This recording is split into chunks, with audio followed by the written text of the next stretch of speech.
Hello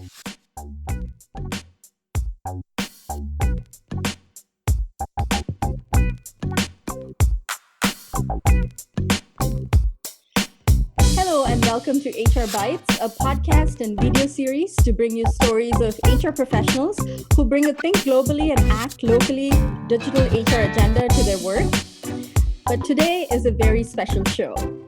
My guest today is Mark Crowley. Welcome to the show, Mark. Thank you, Jay. Pleasure to be here. Absolutely. So, Mark, you are the author of the world-famous book Lead from the Heart about transformational leadership for the 21st century. And you also host the acclaimed Lead from the Heart podcast. What do you think has changed since you wrote the book in 2011? That's a really great place to start because, I made the decision to call the book Lead from the Heart because there's science that proves that the heart is actually playing a massive role in influencing our choices and our behavior. And when you think about engagement at work, for example, which we're all, that's the holy grail to get engaged workforce. And if you realize that the heart plays a role in that, then leading from the heart is, what comes from the heart goes to the heart, right? So that was my logic. But I also knew at the time that I had come from a corporate environment. I came from financial services, which is this dog-eat-dog kind of a world.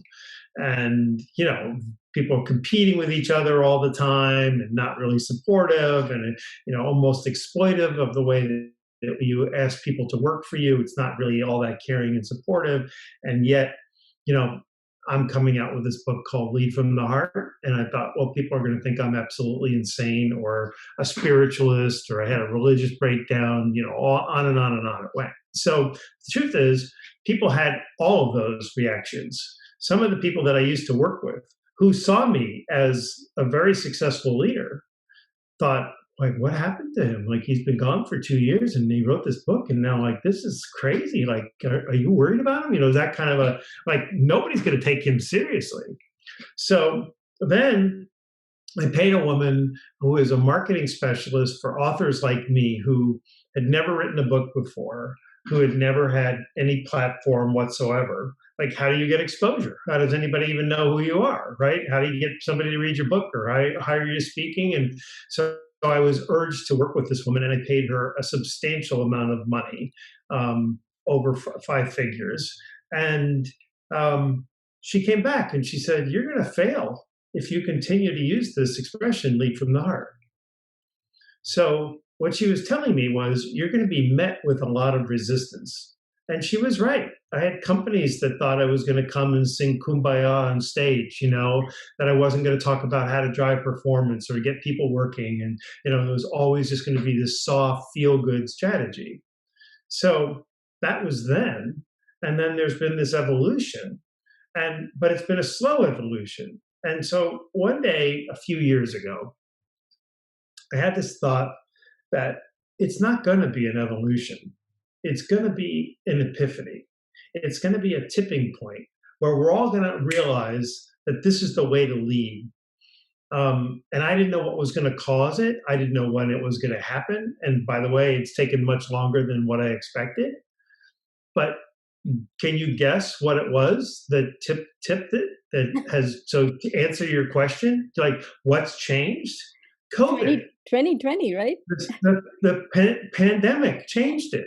So suddenly we're forcing 70% of the workforce home, and they've got kids that can't go to school. You have 4, 5, 6 people living in the same house trying to work and go to school and cook and clean and live a life. And, leaders who just were calling and saying, "Hey, Jay, where are you on this? Where are you on that?"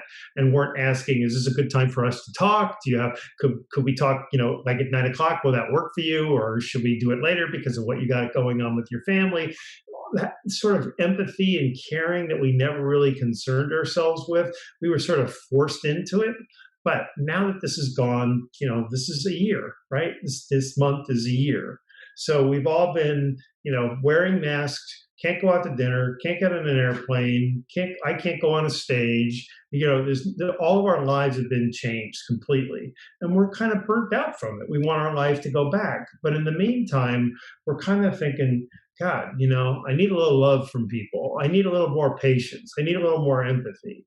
And I think what's happened is that people have figured out that if I need this, you need this. And if I have that epiphany, if I have that kind of thinking, well, guess what? All of a sudden, the language lead from the heart is no longer this soft, weak, sentimental, this guy doesn't get business kind of an idea. It's, oh my God, like that guy is right. And that is what's finally happening right now. Absolutely. In your book, you presented so many really refreshing paradigms. And one of them is that engagement is a decision of the heart. And definitely that has come to the fore in the past year, I would say. Right? Um, yeah. Yeah. How do you think this paradigm has played out this past year, and how do you think it is still relevant today, 10 years after you've written the book? Well, what I'm talking about is universal, right? So it's not about any one company. It's not about men or women. It's not about a particular age group. It's about human beings and how human beings operate, right?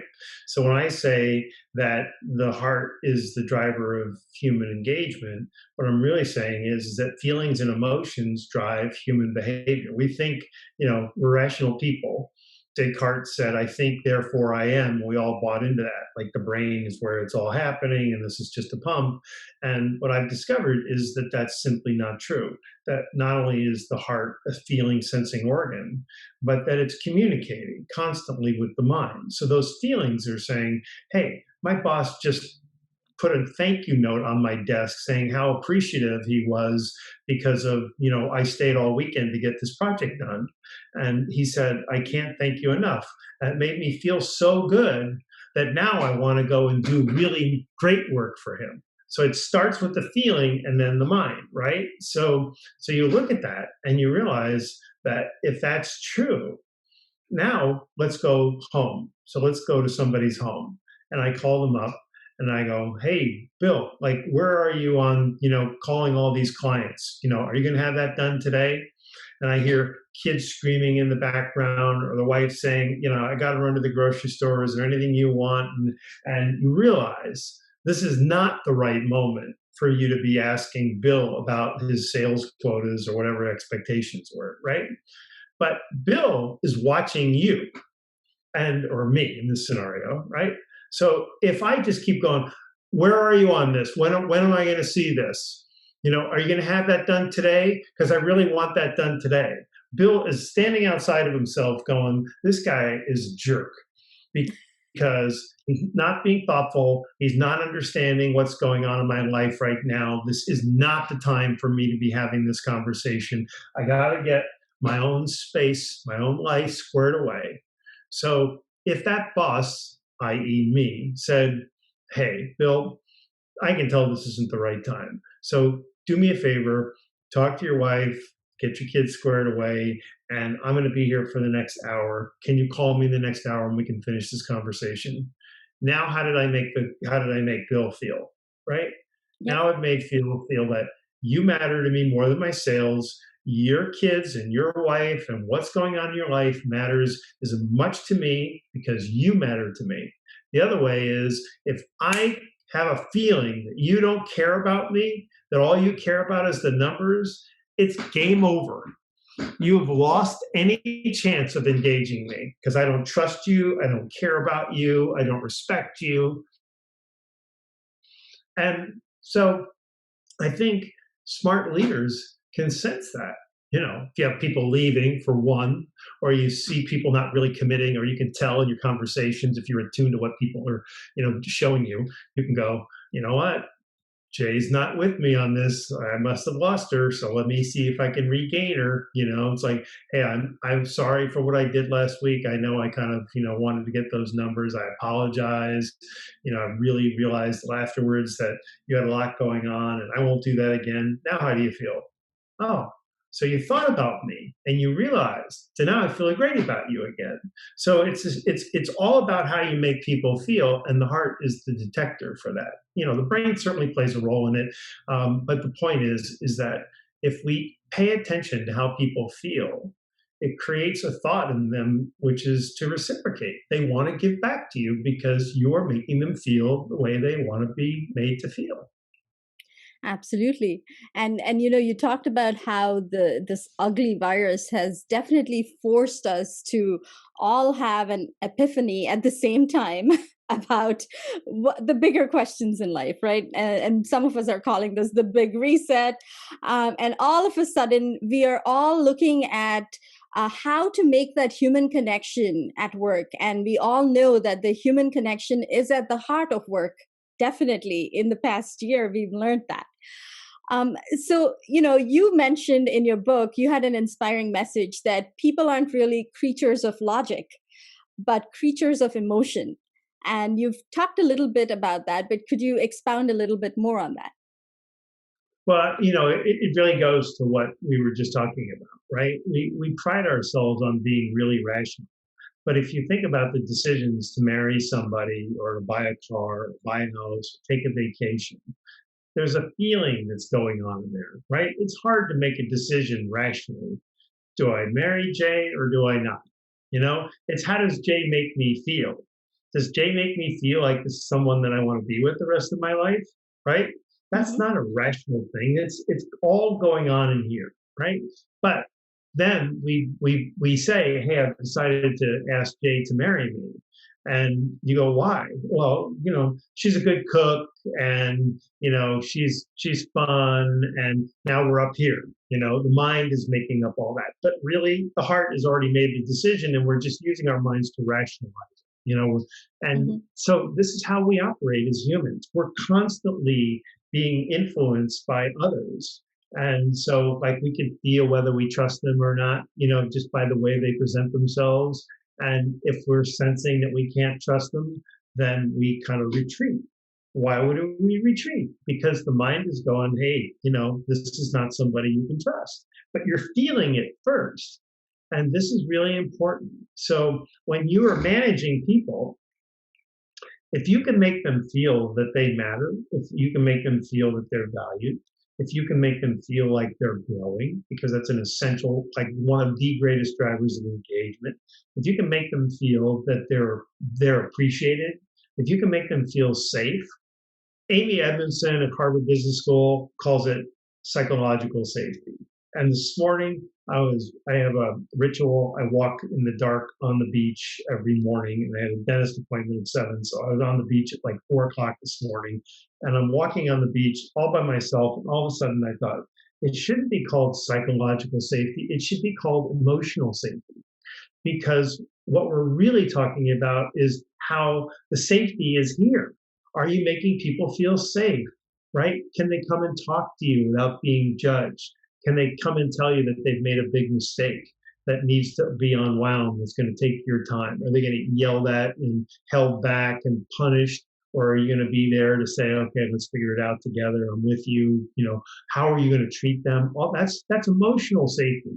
So if you can give people that, what you're doing is you are feeding people what they need in order to thrive.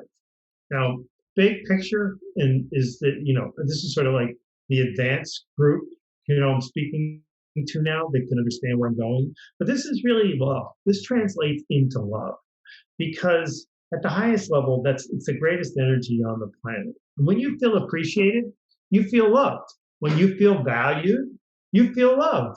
When somebody comes to you and says, Jay, I'm sending you to a class because I see potential in you and I want to give you an opportunity to learn this, you feel loved, right? So Absolutely. that's what this is all about. That's where we're really going to it. Now, here's the problem. People hear love and they go, oh, this is touchy feely bullshit, right? Or heart, they touchy feely bullshit. Or you have a manager who just doesn't want to connect this way. I don't really want to, Jay, here are your goals. Here's your pay. Here's when I review you. If you do well, you'll get a bonus. If you do well, maybe you'll get some stock options. If you don't do well, we're going to have a conversation. That's the relationship that I want to have with you. Now go do your work. I don't care about your husband. I don't care about your kids. I don't care about what challenges you have at home. It's not my interest, right? And we have managers that are like that. It's just a transactional relationship. And unfortunately, when you're working with somebody for 10 hours a day, every single day, you can't have transactional relationships anymore. It doesn't work like that, right? And so I hate to say it, but we need to have managers that are grown up enough to understand that what people need are all the things that I just described, which inherently translate into love. But even if you don't want to get into the love, buy into the fact that when you support the human needs in people, all the things that I just expressed, that they will scale mountains for you. That's what I discovered. They will scale mountains for you, and they will do it repeatedly. And the reason is you're giving them everything that they need in order to thrive. And when you don't give them that, then they start going, am I happy here? Do I want to keep working in this company? Do I like working for this boss? Do I even want to be in this job? Am I going to work this weekend? Am I going to come in early? All that stuff. That's where the mind comes in. But it starts here. So this is the big epiphany that I'm hoping business is going to have, because, the truth is, Jay, I've paid a dear price for this. And I don't mean it to be, woe is me. I just mean that in order to get people to buy into this, I've invested all of this time with the podcast and the articles and, sometimes interviews, but, any way that I can possibly make it happen where I'm giving people, like, what I want them to go is, oh my God, like, he's right. But we're past that time now. Now it has to be, okay, so now I understand, how do I do it? What do I, that's where we need to get to. To your point, you tweeted on Valentine's Day, and this really, struck a chord with me. You tweeted, every Valentine's Day, I see articles about heart and leadership as if this is the right day to connect the two. But a Valentine's heart is a romantic one, and that's not what we need in workplace management. It's our physical heart that responds to caring. Could you elaborate a little bit on this distinction? I'm wearing this heart sweater No, that's okay. for this episode today, and then I saw the tweet, and I'm like, oh no, should I be wearing this? You can see I've got a heart back there. I've got heart art, so I'm very much, I've got this sitting on my desk. So, it's not a question of not being reminded of the heart.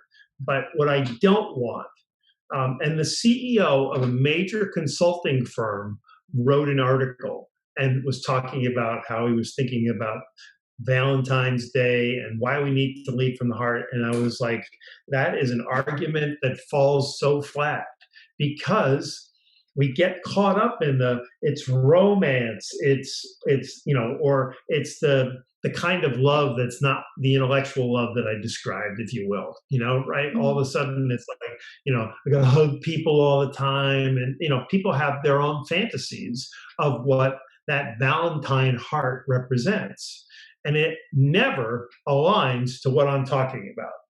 So I saw 3 articles on Valentine's Day, and I just wanted to scream, because it's like, you're just setting this all back.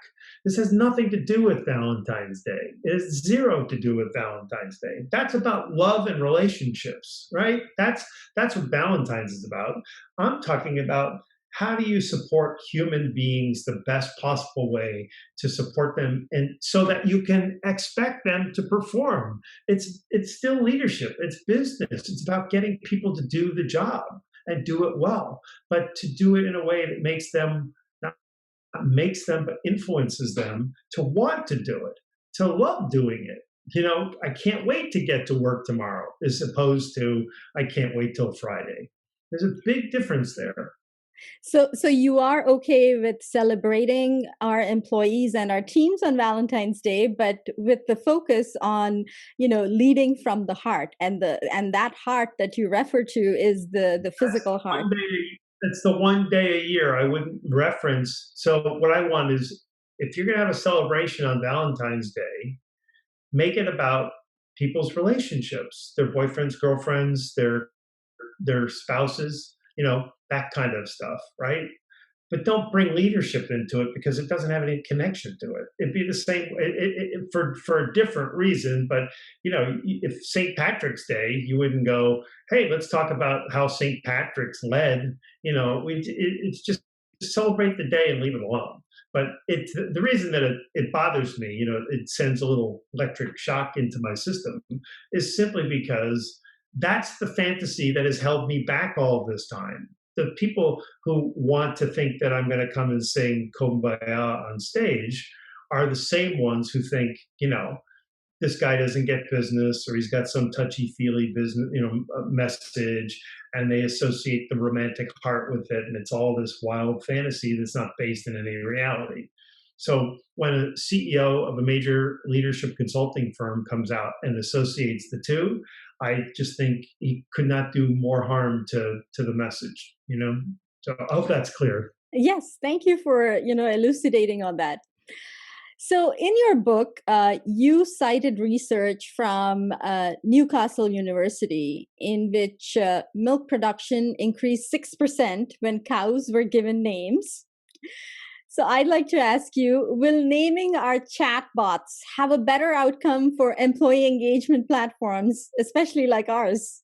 We call ours HR GeckoBot. You know what? There's evidence that by naming, that kind of technology, that there is wider adoption. So I'm not an expert in that, and I'm actually trying to think of the woman who has been studying this for many years at MIT, and her name is Sherry Turkle. Sherry Turkle is an expert on this and has been studying this and has shown that, sadly, human beings can adapt to personalize robots almost like a pet. Like we can have a fondness for it. And she did experiments with this doll called the Furby. I don't know if you remember that, but and demonstrated that people can react to it. So yeah. So naming a bot, if they're going to be interacting with it, if you want people to connect to it, call it something other than what you just told me. The tech bot is probably the least desirable of all the names. I'm not saying call it Madonna, but come up with a cute name, something like you would name a pet, kind of a thing. But maybe something, or what I would do if it were in my company, and it's a tool that you want people to use, I would find some abbreviation or some connection to something that connects to your company so people can see where the name came from. Thank you. We'll definitely take that into consideration. So today, as you mentioned, our challenge as leaders is to make the human connection without getting lost in the ether, so to speak. What's one piece of advice you have for HR professionals who are looking to adopt or learn new technology during this time to make a better human connection at work with the employee populations and within their departments as well? Well, okay. So I know this is a technology-oriented discussion and podcast. I just think that I think people are like immersed in technology. And so my advice to anybody in HR would be, how do you find ways to connect with people outside of technology? Because you're connecting with people in technology all day long, right? Mm-hmm. So how do you connect with people individually in a way that makes people feel that they matter, and that it's not just some HR universal, everybody needs to watch this video or complete this class or whatever, right? So, and I think in my circle, I have a big Twitter following and I get a lot of tweets in response. And the HR doesn't have a good reputation to a lot of people. And right. And Yes. so I am not an HR person. I've worked peripherally to HR my whole career, but I've had HR business partners my whole career. I have a great relationship with HR. but it resonates with me because you straddle the line between doing what senior management tells you to do and trying to create the impression that you're the friend of the employee, right? Yeah. And so if I'm straddling both worlds, you probably aren't going to do a very good job of that. So you have to kind of decide, who are you going to be, right? So in my way of thinking, it would be the senior people probably need to be deferring to whatever the company needs, right? But the people that interact with the managers, the recruiters, the HR business partners, the person you go to when somebody offended you for something, the employee complaints, whatever, Uh-huh. those kinds of people, they need to be separate from that. And they need to be insulated from what's going on so much that they really truly can be advocates for people. And they should be, in my mind, the ones who are making sure that managers are sending people to class and getting enough recognition. And so that HR builds this brand of employee advocate, as opposed to, we're going to let you all go if we're not going to hit our earnings next quarter. If the minute people distrust HR or they have a complaint against their manager and nothing gets done because that manager drives performance, you're kind of done. So I think just broadly, you're on technology all the time. We're all Zoomed to death, right? We're all videoed to death. So how do you make a connection with people on an individual level? And it sounds ridiculous, but like personal phone calls, scheduling time with people just to have a conversation, that's where a real connection comes in, right? That's just you and me, right? And you're not going, well, I'm really thinking about the other 30 people on your team, and I just know you're one of those 30 people, and so I wanted to talk to you. You lost me. Mark, you're a great performer in our company, and I just wanted to talk to you. I just want to get to know you better. That's different than being one of the 30, or do you get where I'm going? Yes, So absolutely. it's a thoughtfulness. And then guess what? People listening to this go, I don't have time for this. Like, is he out of his mind? Does he know how much I have to do? Right? Well, okay, but what do you have time for? It's like, what are you prioritizing? I'm saying if you do that, you're going to have an impact. So pick the things that you're going to have the impact with. If I know I coach a few people, and they're all senior executives in major companies. And there's a situation that one of my clients had, and it's a sticky wicket. There's Mhm. like, right. So this person wants to do something that I thought, okay, I mean, it's fantastic, but it also has a potential problem. So I said, "Do you have a friend in HR that you can go to and just say, hey, before I do this, this is what I'm thinking about doing, and do you think there's any downside to that?" Now that's advocacy. That's like, let's talk it through. Let me help you, and come to a decision. And that person basically said to me, well, all the HR people, they're just corporate people, meaning they're not friends. They're foes, or maybe not foe, but not friends. Not somebody you could just have that conversation. That somebody's going to keep it confidential, right? So HR is a precarious kind of place because you're asked to keep confidences, but then the reputation is that you sit around in a meeting and you talk about people and the word gets out, and all of a sudden trust is gone. So I would just, to punctuate this, find ways to personalize things. What can we do for you? We sent you home, you're working remotely. What's one thing I can do for you personally? I would like a new Absolutely. chair, well, right? Absolutely. The hyper Somebody who has some deep, personalization. right? Yeah. Yeah, And not technology. So mhm, anyway, that's my bias, because that affects this. absolutely.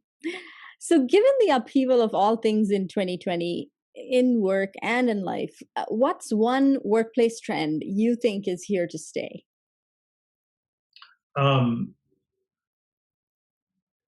Well,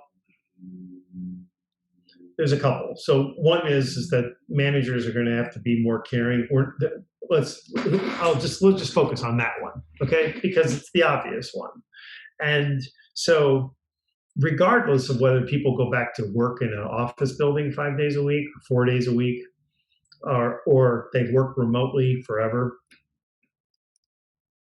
they're not going to suddenly go, it's okay, you don't need to be caring anymore. You don't need to be thoughtful. You don't have to have any empathy for what's going on in my life. It doesn't really matter that my kid's struggling in school or my wife and I are having arguments. It's okay. Don't worry about that anymore now that we're seeing each other all the time. That's not going to happen. So when people go back to work, whatever that's going to be, and I happen to believe most people are going to be working in an office building again. I really do believe that. That's contrarian opinion right now, but I just think for a lot of reasons, that's what's going to end up happening. Once we just clear the whiteboard and COVID is behind us, we're going to go back to the way we used to. There's too much money invested in real estate. There's too much benefit in having people together. And we may get some remote opportunities, but it's going to be more 70-30, 80-20 than it is going to be 50-50 or 4 days a week at home. But irrespective of that, wherever people are working, I truly believe that they're going to be demanding that the kind of management that I've been prescribing for 10 years, that I've lived my entire career, and that they have been experiencing probably the last 3 months. It probably took most managers to get there, but now that they're experiencing it, they're not going to go, it's okay, you don't need to do that anymore. You can go be back to this selfish person you were before. It's okay. It's not going to happen. Very true. Very true, right? We can't just flip the switch on that once we're here, right? That's worked in our favor. Absolutely. Right? It's like the dad that comes home every Friday night with ice cream. So Friday night comes home with ice cream. Next Friday comes home with ice cream. Next Friday, the fourth Friday he doesn't come home with it. The kids go, "Oh, it's okay, Dad. Don't worry about breaking our tradition. Don't worry." They're gonna go, get out in the car and go get the ice cream. That's the way it's gonna be. Yeah, we were like that when we were kids. Yes, I would attest to that. Right? We're still kids in that respect. So. So this has been a great conversation about, how we can lead with the heart. If we were to turn your book into a flip book, what's one chapter you would like highlighted in the flip book? Well, I'm not the most visual person. So when I think about a flip book, I'm trying to figure out what would those pages be, you're turning them kind of a thing. But so does it have to be a visual is that what you're looking for? Like which book would be the best visual? Which chapter of your book would be the best? If we were I tell the story, I tell the story in the book about my father who, was brutally psychologically and emotionally critical of me my whole childhood, and then kicked me out of the house right after high school. And so he did a very good job of destroying my sense of well-being and self-esteem, my ability to thrive and be resilient. So he undermined that. And then he kicked me out of the house with no support on any level, no financial support, emotional support. I saw him, just a few times over the next 15 years before he died. Never went back for a birthday or Christmas or any of that, right? So that was not the way you want to grow up. But he did something, and he never taught me anything. He never spent any time to kind of invest in me or encourage me to learn. He trusted the teachers, the school, just figured that they were doing their job, or the coaches and stuff like that. And so the flip book would be the story of, I was a Boy Scout, and you have these assignments. You have to learn how to tie a rope, or in this case, how to tie a tie. Like a regular men's tie, a Windsor knot. And so what happened was that I just wanted the badge. I didn't really want to learn how to tie a Windsor knot. But the way it worked was you had this book, and in the book were all the different things you were supposed to learn. And when you learned them, you took it to your parent, and you asked your parent to sign that, I'm attesting to the fact that Mark knows how to tie a Windsor knot. So my mom has died. So it's just me and my father. And so I go, hey, could you quickly sign this for me? I need this for Cub Scouts tomorrow. So he opens up the book, looks at it, and he says, did you learn how to tie the tie? And I go, yeah. And so he signs it and gives me the book. So as soon as I can, I just like run out of the room, run upstairs to my room, and I'm like at the top of the stairs, and I hear him go, Mark, come show me how you know how to tie the tie. And now my goose is cooked, right? Because now he's calling me back and wants me. And so I had to come clean and tell him I don't know how to tie it. So what he did was very thoughtfully taught me to take the tie longer on one side, wrap it around, wrap it under, pull it down. And then he said, there's one final touch. You have to add the dimple, because by adding the dimple, that demonstrates you're paying attention. Like you want to make everything perfect. And it sends this really great message about who you are. So the flip book would be me coming in with the book, asking him to sign it, running up the stairs, having me run back down the stairs, come back down, tears in my eyes, having to confide that I didn't know how to tie the tie, and then have him patiently teach me how to do it all the way down to the dimple in the tie. Wonderful story. And, I'm sorry to hear about the first part of it, but about the Windsor tie definitely resonates with me, because I know my dad taught my brother how to tie the Windsor knot, and the dimple was the most difficult part of tying that knot, right? The dimple will never stay in the center. I learned how to tie it too because I was curious when he was teaching my brother, but it's so difficult. And that's the best part of the tie, right? If you see the dimple, the person knows how to tie that Windsor knot. So, well, if you great see story. you see your brother, what my dad taught me was it's not from the front. You pinch it from behind. And that's what gives it the dimple. That's what keeps it center, and it stays all day. So, Yep, yeah, but absolutely. that, the reason that's such an important story is because it's the only thing he ever spent time to teach me.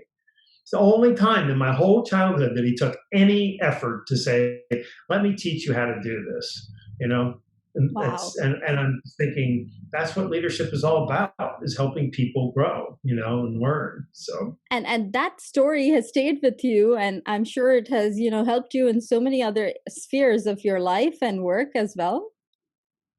well, it helped me in the sense that I know that investing in people is really what I'm advocating for, and that's what that story was. I mean, look what he did, right? Hmm. But um, but until you asked me about the flip book, I hadn't really thought about that story in quite some time. So thank you.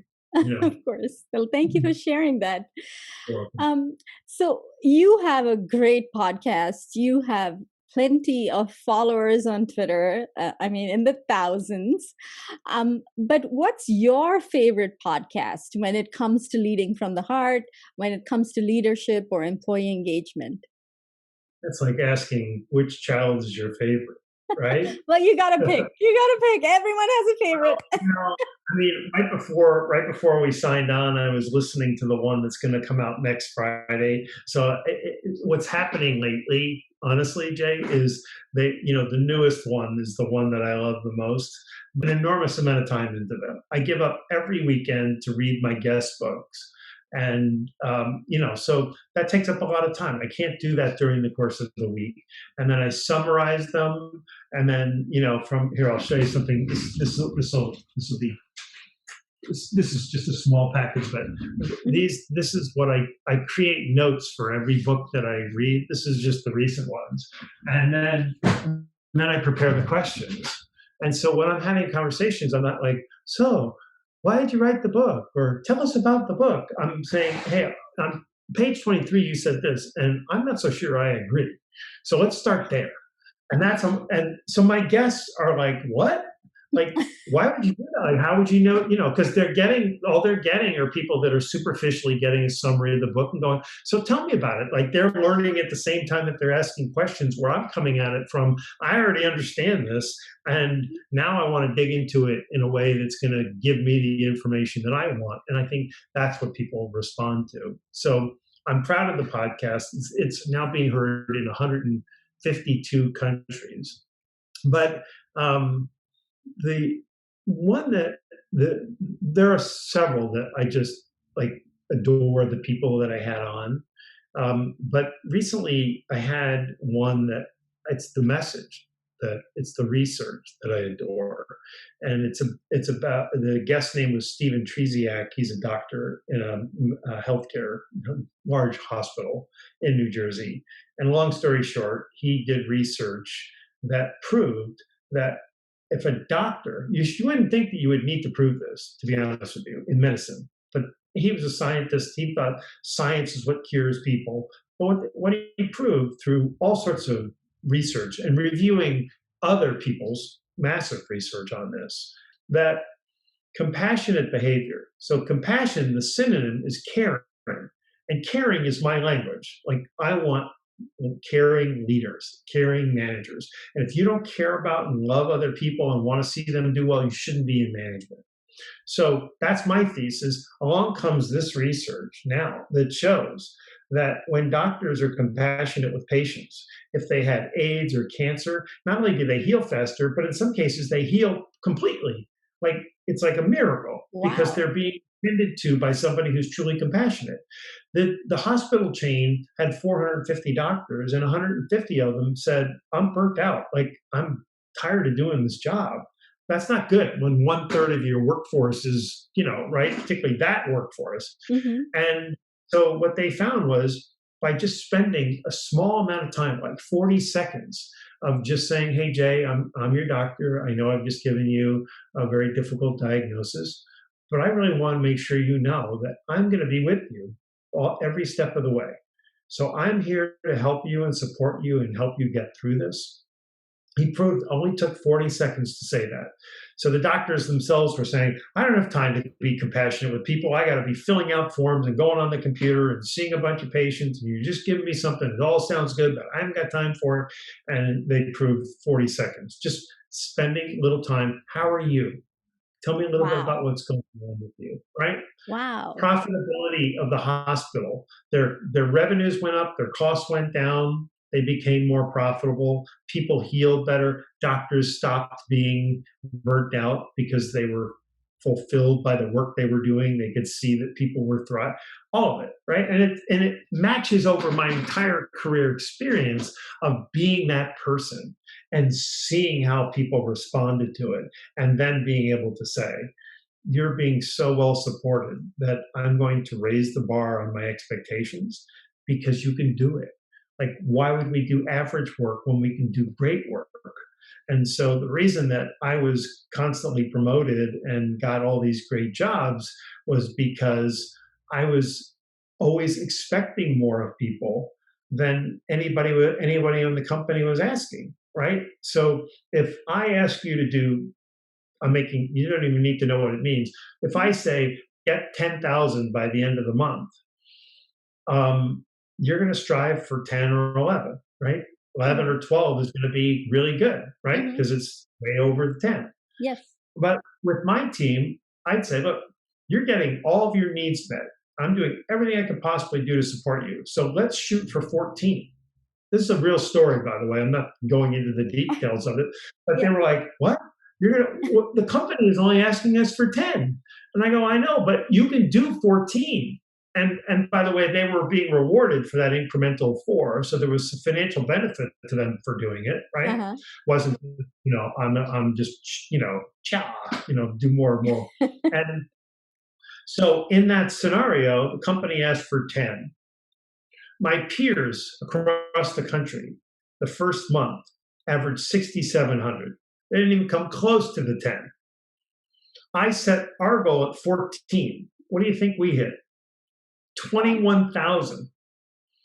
The president of the company called me and said, what just happened here? Is this fraud? Because I said, no. I said, it's because I have an incredible team of people and we're prepared for this. And that 21,000 kept going, and it wasn't until the end of the year that the average for the whole company was 10,000. So it took the whole company a year to get to 10, and we were twice that for the whole year.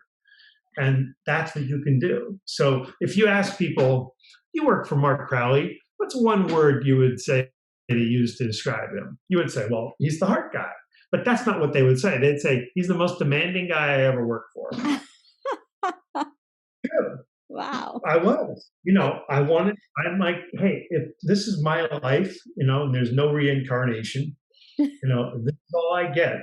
I want to have some success. Let that be our driver. Let's do good work. Let's go home feeling like we nailed it. We did great stuff. Are there any other podcasts that you like to listen to and you'd recommend to our audience? I like Alec Baldwin, if you know who he is. Yes. He has his own podcast, and he brings on guests that I always find interesting.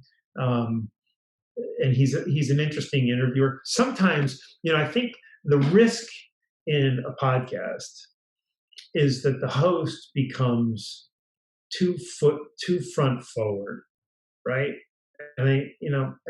It's like, I think I'm an interesting person, but I think when I'm having a podcast guest on, that it's really my job and I can relate and have fun and ask questions. So I'm very much part of it, but I really want to make sure that what people leave with is an understanding of the work itself.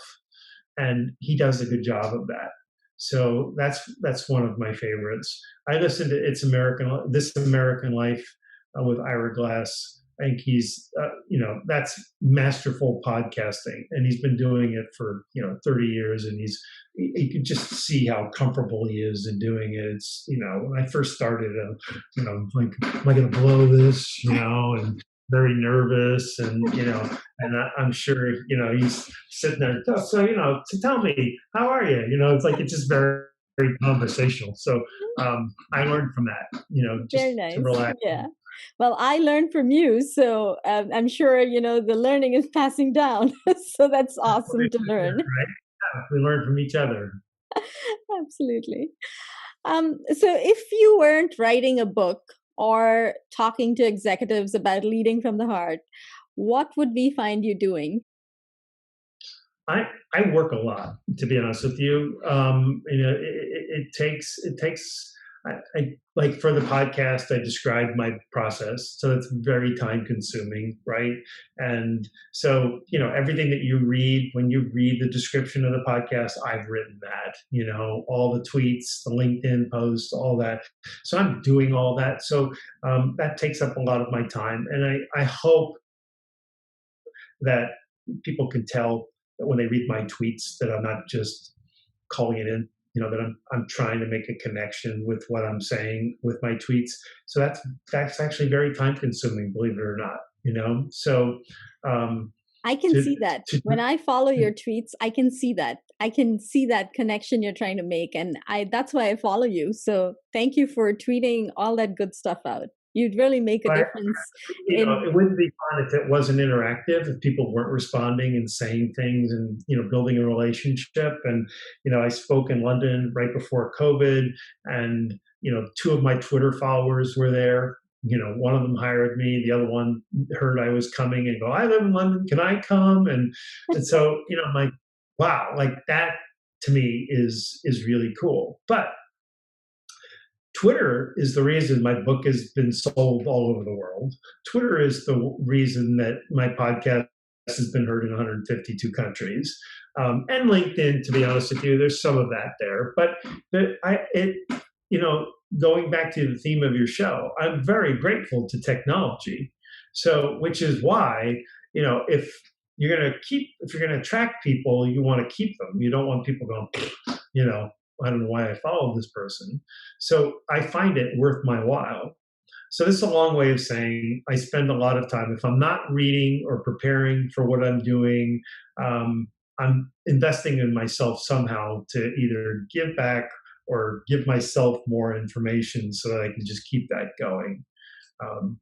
But I live in a beautiful place, and we've got wonderful weather. So, I walk on the beach every single morning for at least an hour, hour and a half, before the sun comes up, and have my morning meditation. And so I give myself that. And, I've got a family. So, I certainly invest myself with them as well. Great. What's your favorite sport, if you have any? Well, I used to be a runner, but I have like an injury that would need surgery. It's a stress fracture, and I don't want to have it. So Oh, I'm running has sorry. come. That's I know, but it's okay because running ultimately it breaks you down, which is what the doctor said. It's like this should be no surprise. You used to run marathons and half marathons, and so it's caught up with you. So the walking is still like walking on the beach is a pretty great thing, right? But I'm also a golfer, and so I've started to put in more time into it. I have a son, and he's now playing, and he got really, really good. So I'm trying now to, keep my game in good shape. But it's a lot of mental stuff. It's interesting. Golf is a very much in your head kind of a game, and managing the chatter and all that. And so that helps me, to kind of think about, okay, how do you tone that voice in your head? By the way, my next podcast, which is the one I was listening to before we got connected, is about how to manage the chatter in your head. And it's absolutely magnificent. It's so, so great. Really great. A guy, his name is Ethan Cross. His name is, let me see if I can find it. So that's the book. And he's a psychologist, but he's at the Ross Business School in Michigan, University of Michigan. And he's a brilliant guy, and he's done some great research. And I don't know anybody who doesn't have a voice in their head, giving them some kind of critical feedback. And he's just got some wonderful advice, research on how to manage it and tame it, which the reason I thought of it is because golf, after you hit a bad shot, your mind starts going, you're a crappy golfer, and you'll never get good at this. And you have to how do you work with that? So that comes out next week. Well, we'll add the link in our show notes, and I definitely didn't know about this chatter and golf because I've only played golf on the Wii, the electronic version of Oh, golf. And I love it. I just love it. There is no I've chatter heard that. there. That's funny. I'll have to try that. It's really fun. I mean, I loved it. I always thought golf was boring. And so I'm a big tennis fan, and I've always followed tennis, and I try to play tennis whenever I can, but I have an injury too that doesn't allow me to play. But golf on the Wii, oh my God, it's just awesome. It's So you should try hilarious. it. I'll have to try that. I'll have to try that. It's great. Definitely. So I know you give back a lot. How do you enjoy giving back to the community? Could you, tell us different ways that we could volunteer our time? I know we are all kind of, indoors now, but after we all try get out of this virus, hopefully soon, how do you think we should be volunteering in our communities and also giving from the heart?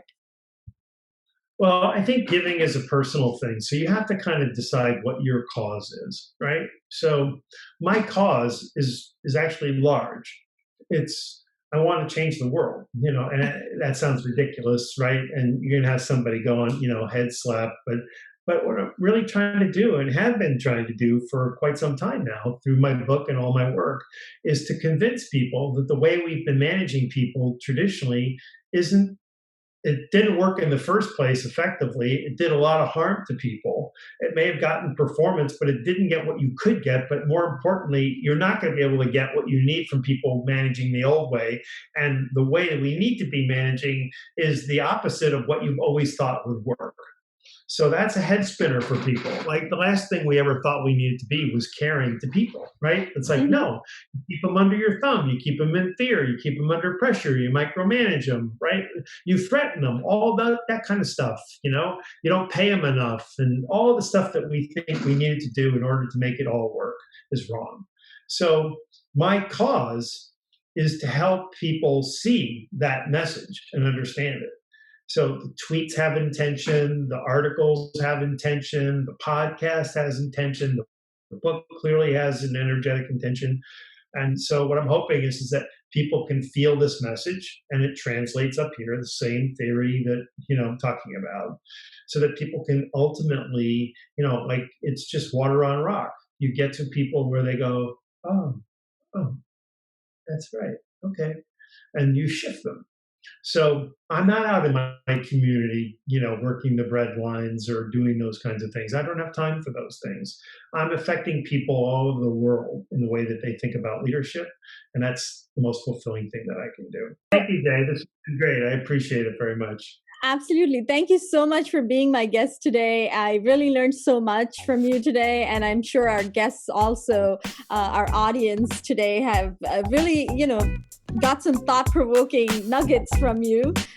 So thank you for being here. I really appreciate your graciousness in accepting my invite. And audience, if you have any questions about today's show, you know where to reach Mark. He's on Twitter. So do reach him and listen to his podcast, and we'll see you on the next episode. Thank you for tuning in to this special episode today. Bye-bye. Thanks, Jay. Bye-bye.